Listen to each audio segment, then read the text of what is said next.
Hi, this is PHYS30141, video 31. In the last video, we examined the idea of the conducting box with dimensions A, B, and D, which could constrain electromagnetic radiation to form standing waves because of the reflection and boundary conditions across the three surfaces. A waveguide differs from a cavity in not having any boundaries in the D direction. So we remove these boundaries and we arrive at a rectangular box. So this is a waveguide. Ignore the gauge, which is on the top.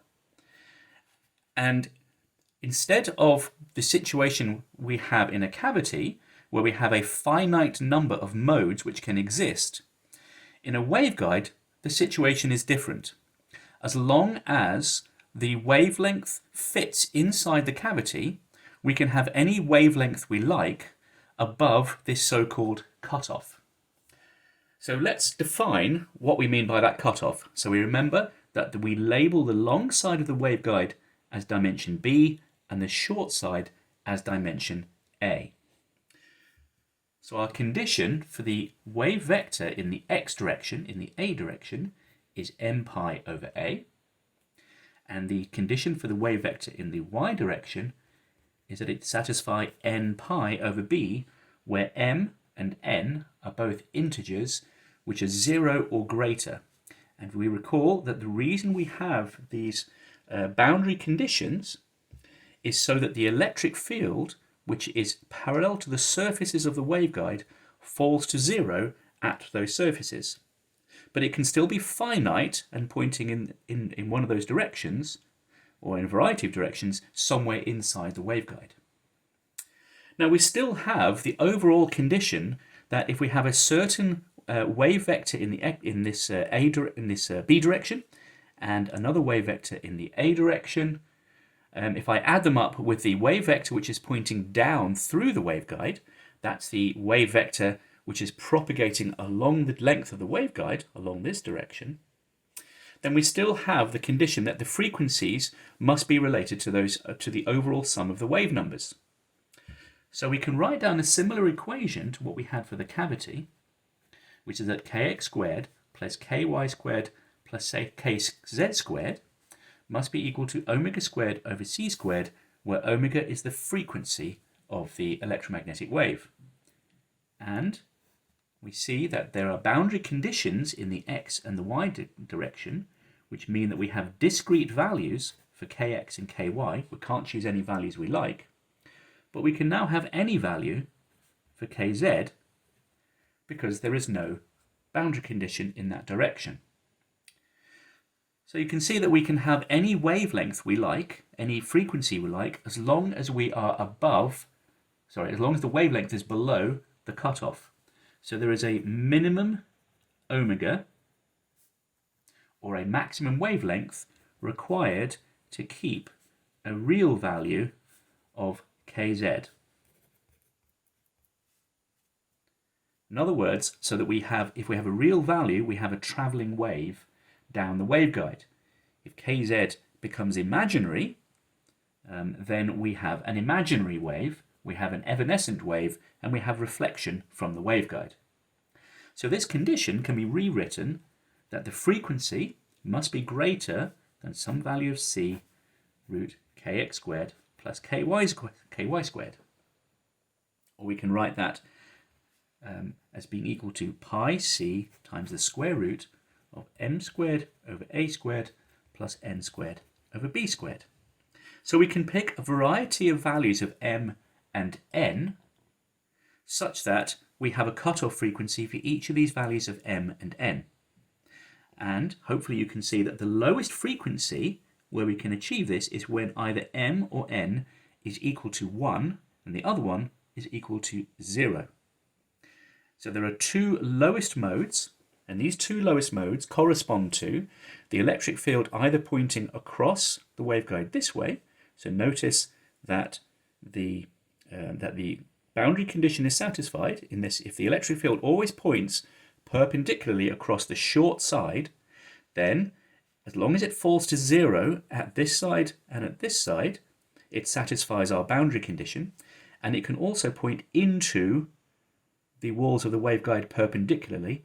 And we can imagine that the way that works is a bit like a transmission line, in that at any instant where the electric field is finite within the gap and pointing across the gap, we have a momentary charge being formed on one side and on the other to support that voltage.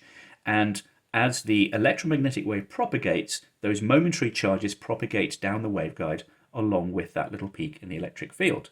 And of course, half a cycle later, the electric field points downwards in the opposite direction. So that's one of the modes. That's one of the lowest modes, where I have a half sine wave between this side here and this side here along the B direction. And I also have, if m equals 1, then I have this other mode across the A direction, where again the electric field points all the way across, and it still falls to 0 on this side and on this side. And of course, the difference here between the A mode, the lowest A mode, and the lowest B mode is because the lowest A mode has a shorter wavelength, it therefore has a higher frequency. So the lowest possible frequency that can propagate along the waveguide is the one that corresponds to a wavelength which is twice the length of B. So let's see that mathematically. So we can see that our frequency is when n equals 1 and m equals 0. So that is what we call the 0-1 mode. And as the frequency falls down to this minimum frequency, the wavelength along the waveguide becomes ever larger. So let's write that down another way round. Let's write down what the overall k vector is, which remember is just omega squared over c squared, is equal to kx squared plus ky squared plus kz squared. This is our dispersion relation, and this gives us some way of determining the value of kz. Okay, we can write down that k squared minus kz squared, so k is the free space wave vector and kz is the wave vector along the waveguide, must be related to these two boundary conditions, or the wave vectors that give rise to arise because of those boundary conditions. Okay, it looks like that, and we can further rearrange that to say that kz is equal to plus or minus, where plus or minus means propagating either one way along the waveguide or the other way.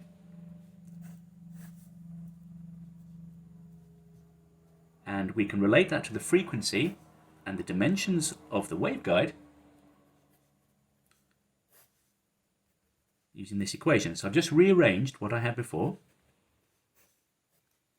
And you can see that as omega falls, such that this term becomes imaginary, at the point where it becomes imaginary, kz falls to 0.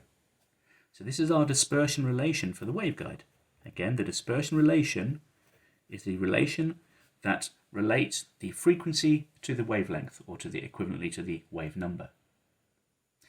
Now, these are what we've described so far is for these so-called transverse electric modes, which are so called because the electric field is transverse to the boundaries. And we got those from applying our electric field conditions at the surface of the waveguide. So let's write down again from this dispersion relation, what the phase velocity is. The phase velocity is omega over kz. And if we write that down explicitly, we will see kx squared plus ky squared plus kz squared over kz. Well, you can see that these numbers here are bigger than this number, so that's bigger than the speed of light, as we would expect. And the group velocity, of course, will be lower than the speed of light. This is d omega by dk, and you will be able to figure out that this is going to be equal to c times kz over the square root of kx squared plus ky squared plus kz squared.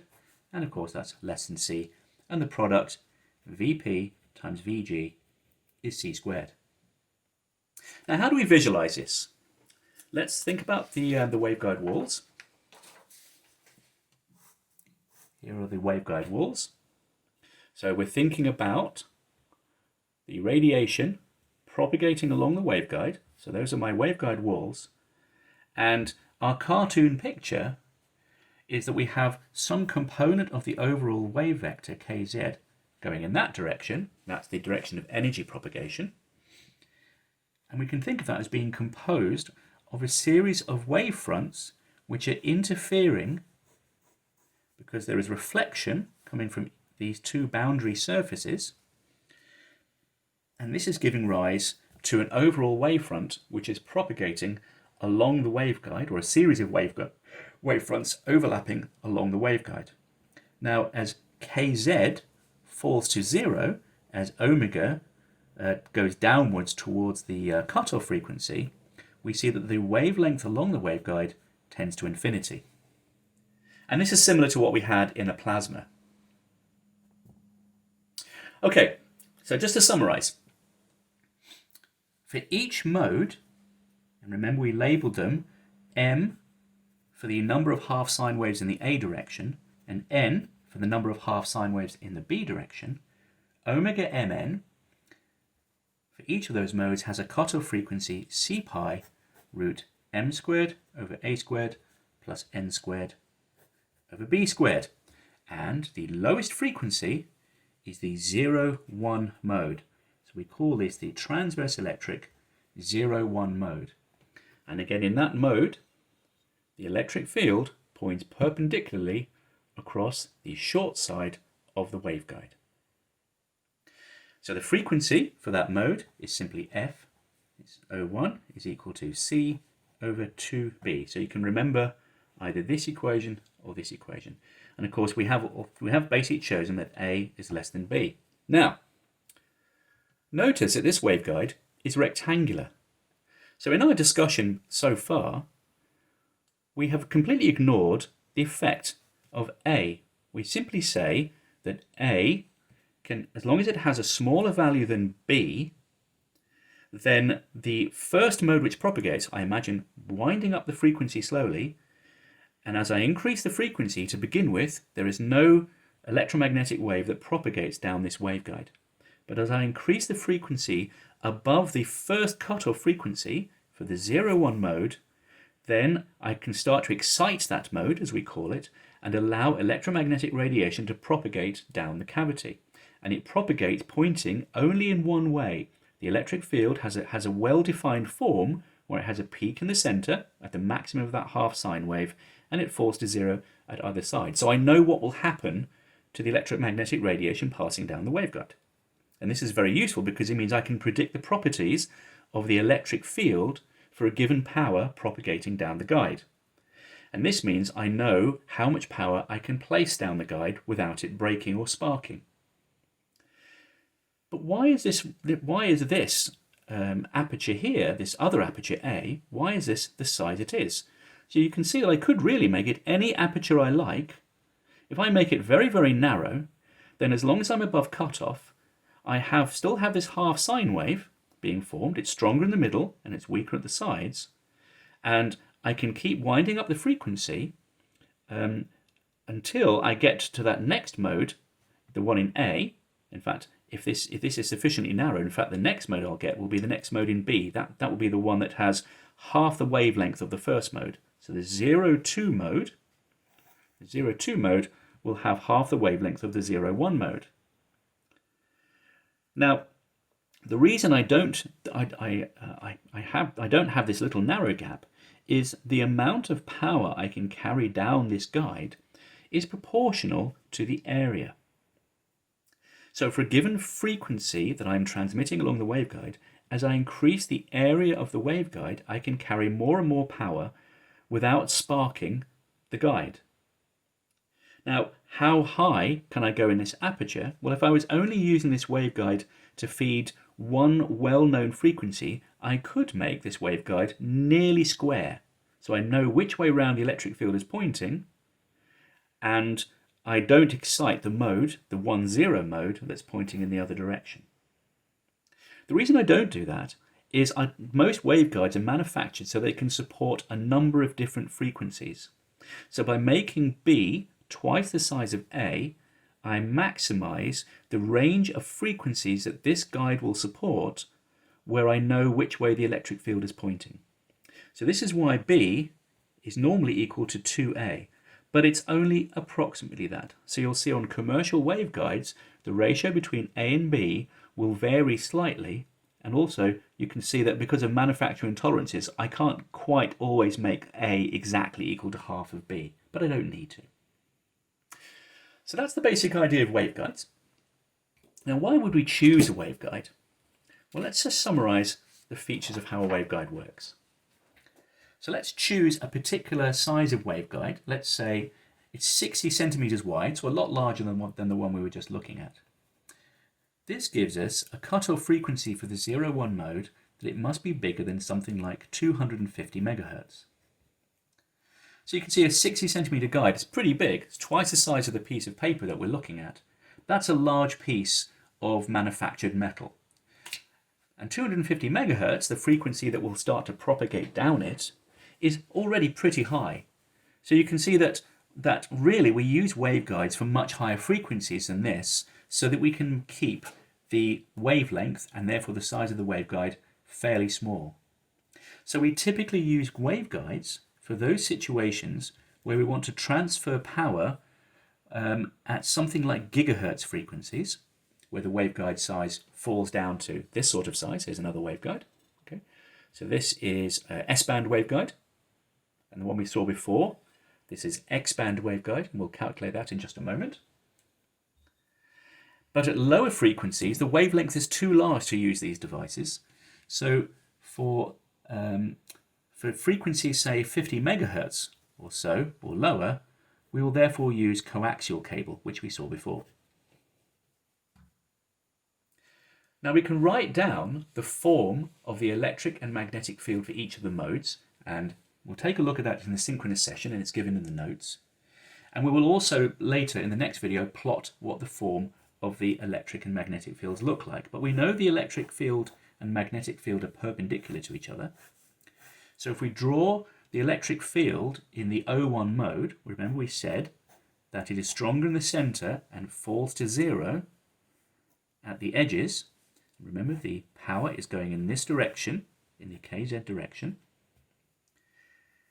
At any instant, there will be some wavelength, lambda z, which is equal to 2 pi over kz.